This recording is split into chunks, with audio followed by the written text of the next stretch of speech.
ఇది కదా ఆఫర్ అంటే ఇప్పుడు ఎంత కొంటే అంత ఫ్రీ విఆర్ఆ fine silver jewellery Jubilee Hills check post Hyderabad. స్వామి, అంటే మీ దినచర్య అసలు ఎలా ఉంటుందండి? ఉదయం లేచిన దగ్గర నుంచి మీ ఆహార నియమాలు కానీ అసలు ఎలా ఉంటుంది? మేము పొద్దున్నే 3 గంటలకు లేస్తాం. అది 3 గంటలకి? ప్రతి ఒక్క యోగి ధర్మం అది. పొద్దు పొడవకన్నా ముందే నక్షత్రాలు ఉండగానే బ్రహ్మ గడియల్లో గంధర్వ వేళలో స్నానం చేసిన వాడే యోగి. అలాగే పడుకొని సూర్య భగవానుడు వచ్చి తనని లేపినవాడు యోగి కాడు, భోగి. సాధు ధర్మంలో అది ప్రథమ నియమం. 3 గంటలకు లేచి 4 గంటల వరకు ఏకాంత ధ్యానం, 4 గంటలకు మళ్ళీ శుచి శుభ్రతలు చేసుకొని అమ్మవారి ఆరాధనలకు వెళ్ళడం, 6 గంటల వరకు అమ్మవారిని అంతా సర్వశోభాయమానంగా అలంకరించి అమ్మవారికి సర్వ కంకర్యాలతో పూజలు అర్చనాదులు చేసి భక్తులకై అమ్మ దర్శనం వదిలిపెట్టడం. అక్కడ నుంచి ఎవరైనా భక్తులు వస్తే వాళ్ళతో మాట్లాడడం, వాళ్ళకు సందేహాలు చెప్పడం, వాళ్ళ కష్టకాలాలు వినడం, వాళ్ళకు వరాలు ఇవ్వడం, ఏదో మాకు తోచిన మంత్రమో తంత్రమో యంత్రమో ఇచ్చి ఇది ఉంచుకోండి బాగుంటారని చెప్పడం. ఇట్లా ఏదైనా ప్రోగ్రామ్స్, మీటింగ్లు, పూజలు ఎవరైనా ఇళ్ళకి పిలిస్తే వెళ్ళడం, వాళ్ళకి ఆశీర్వాదం చేయడం. ఏమన్నా పెద్ద పెద్ద సాధు సంతుల సమ్మేళనాలు అవుతుంటాయి, అటువంటి ప్రోగ్రామ్స్కి వెళ్ళడం. మొన్ననే దుబాయ్ కూడా వెళ్ళొచ్చాను. అది జగన్మాత కృప. అక్కడ వాళ్ళు నన్ను పిలిపించారు, నేను వెళ్ళాను.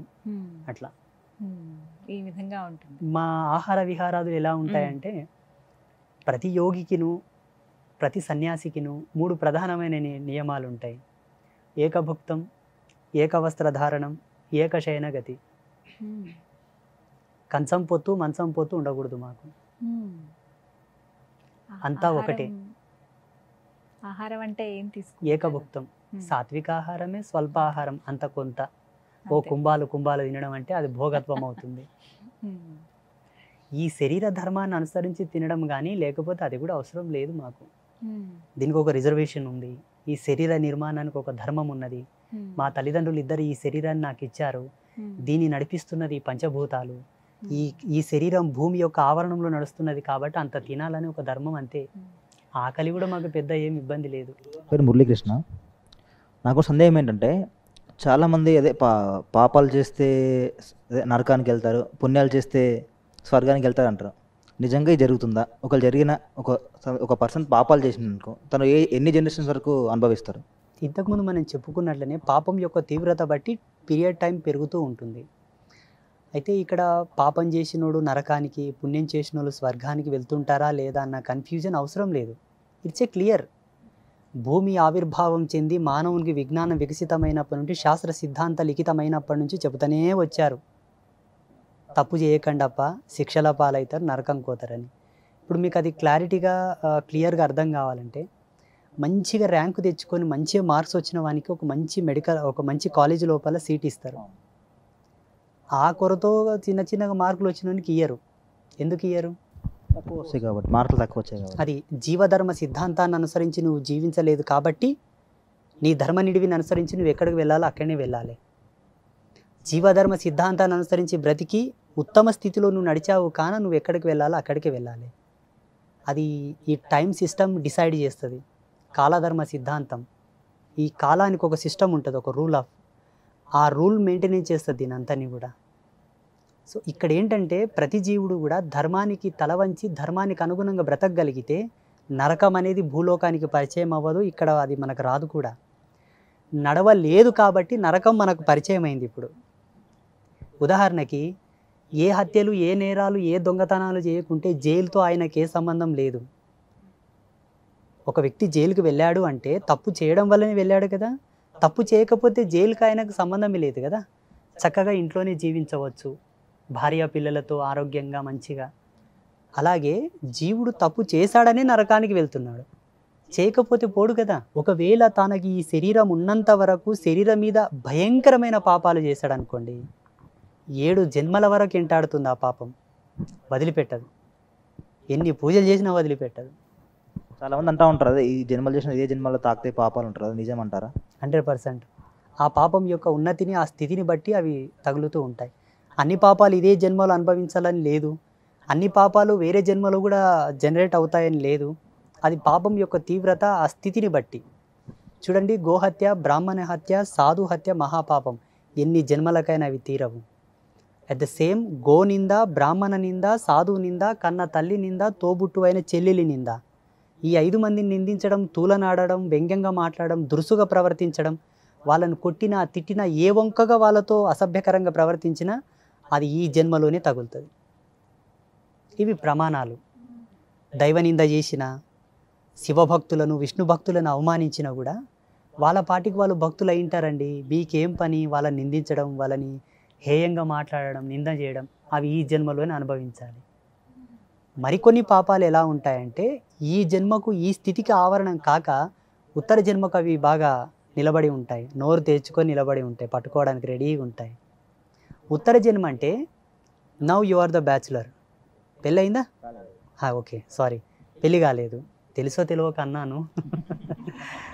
ఓకే, ఈ జన్మతో ఈ బాడీ ఆఫ్ స్ట్రక్చర్ తోటి నువ్వు ఏదైనా పాపం చేసావు అనుకోండి, ఆ ఆరా అంతా నీ పైన ఉంటుంది, ఆ జీవకళ.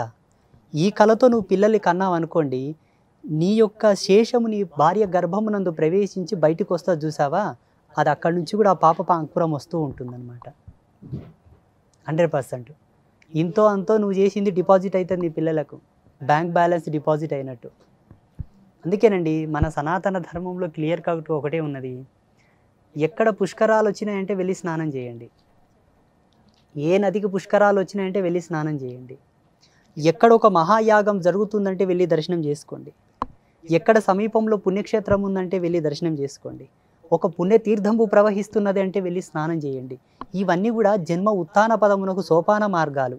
ఋషులు ఎంత కష్టపడి ఎంత దర్శనాలు తీసుకొని మన కోసం పెట్టారో అన్నీ చేసి పెట్టారు, కానీ అనుభవించడానికే మనకు చేతనవట్ల. మళ్ళీ పాపాలు, దోషాలు, కర్మలు అన్నీ ఉన్నాయి మనకు.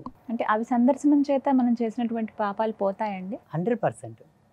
ఇప్పుడు ఒక వస్తువును రోడ్డు మీద పాడేస్తే దుమ్ము ధూళి ఆవరిస్తుంది, దాన్ని కిచెన్లోకి తెచ్చి కడిగితే పోదంటారా? పోతుంది కదా. ప్రాణం లేని వస్తువే శుద్ధి అయ్యేటప్పుడు ఇన్ని జీవకళలతో నిర్మాణమైన ఈ దేహము, అందున్న భగవంతుడు, అతని కేంద్రకంగా నడిచే ఉచ్ఛ్వాస నిశ్వాసలు, ఇంతటి కుండలిని ప్రాయోపవేశము ఎలా శుద్ధి కాదు చెప్పండి? అవుతుందా కదా? 100%. మనం చేసుకోవట్లా, అనుభవించడంలా. ఎన్ని ఇచ్చారు మనకు వేద విజ్ఞానం లోపల భారతీయ ఋషులు.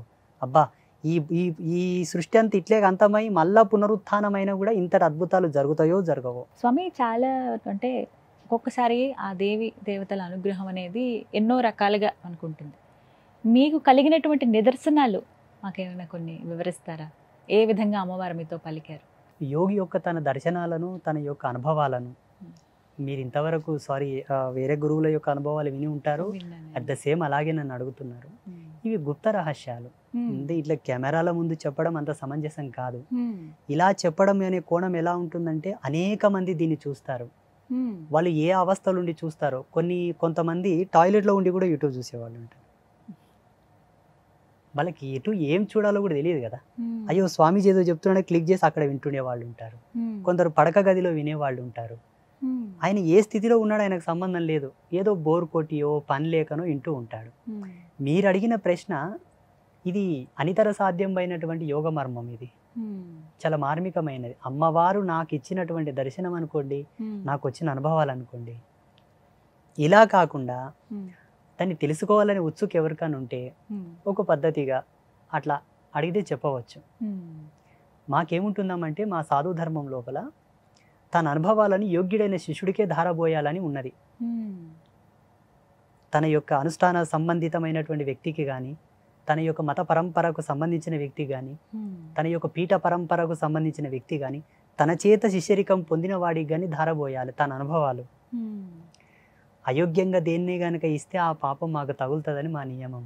ఏమనుకోకండి. అయ్యో పర్వాలేదండి, నొప్పిస్తే క్షమించండి. అమ్మవారు జగన్మాత నా యందు ప్రత్యక్షమైనదా కాదా అని మీకు అనుమానం మొత్తం సంపూర్ణం కావాలనుకుంటే, నివృత్తి కావాలనుకుంటే, అంబాత్రయ క్షేత్రం అనే పేరు ఈ జగతిలో ఎక్కడ లేదు. అంబాత్రయ క్షేత్రం అనేది శాస్త్రీయమైనదా అశాస్త్రీయమైనదా మీరు సిద్ధాంతులను అడగండి, ఎవరినన్నా సాంఖ్యశాస్త్ర నిపుణులను అడగండి, జ్యోతిషులను అడగండి. వేద విజ్ఞానం తెలిసిన వాళ్ళు అంబాత్రయ క్షేత్రం మీద ఎంత గొప్ప నిర్వచనం ఇస్తారో. ఆ పేరుని ఏ గ్రంథంలో కానీ ఏ గ్రాంధికంలో కానీ మేము చూడలేదు. ఆ జగన్మాతను అడిగితే ఈ రోజు అడిగాం, మరుసటి రోజు అమ్మ ముందు ఆ పేరు వచ్చింది. ఆ పేరు లిఖితం చేసి ప్రాణప్రతిష్ఠ చేసి పట్టాభిషేకం చేశాం. ఆ క్షేత్రంలో పేరు కానీ అక్కడ స్థాపితమైన అమ్మవార్లు కానీ అక్కడ ఒక రుద్రశూలం ఉంటుందమ్మా, చాలా అద్భుతం అది. ఆ రుద్రశూలం కానీ 7 జీవనదుల జలాలతో ప్రాణప్రతిష్ఠ చేయబడ్డ కోనేరు, కూర్మాకారపు కోనేరు, మన పీఠంలో గోమాత కళ్యాణం చేస్తాం ప్రతి సంవత్సరం, అదొక అద్భుతం. అంబాత్రయ క్షేత్రంలో ప్రతిదీ అద్భుతమే. అక్కడ ముగ్గురు అమ్మలు 3 కలర్లతో ఉంటారు, black, yellow, red. Mahakali, Mahalakshmi, Mahasaraswati. ఈ ముగ్గురు అమ్మల్లాగానే అక్కడ ఒక కుక్క ప్రసవించిన 3 కలర్లతో పుడతాయి, ఒక గోవు ప్రసవించిన 3 కలర్లతో పుడతాయి, ఒక పిల్లి ప్రసవించిన 3 కలర్లతో పుడతాయి.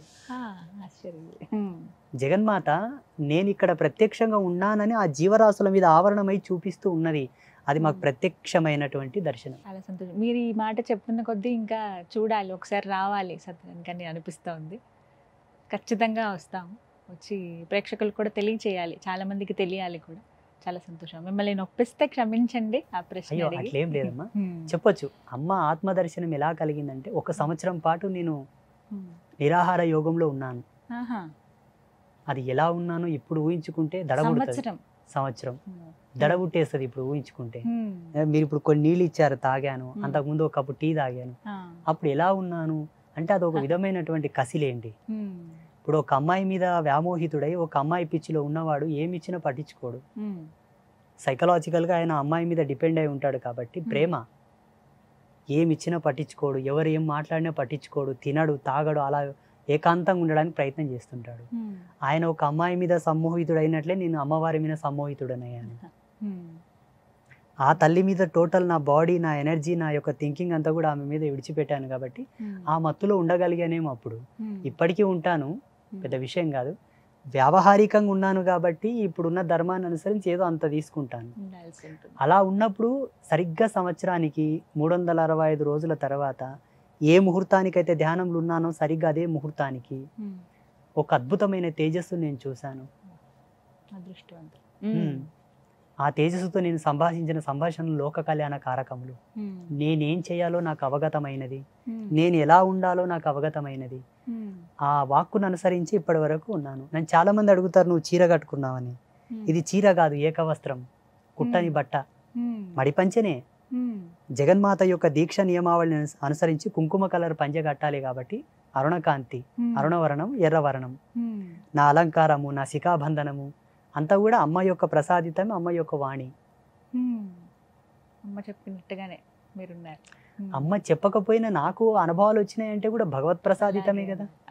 ఒక వ్యక్తికి ఒక ఆలోచన వచ్చిందంటే జ్ఞానం ఎందే ఉత్పన్నం అవ్వాలి. దీనికి కేంద్రకం మహాసరస్వతి. ఆమె అనుగ్రహం ఉంటే తప్ప ఇది పనిచేయదు.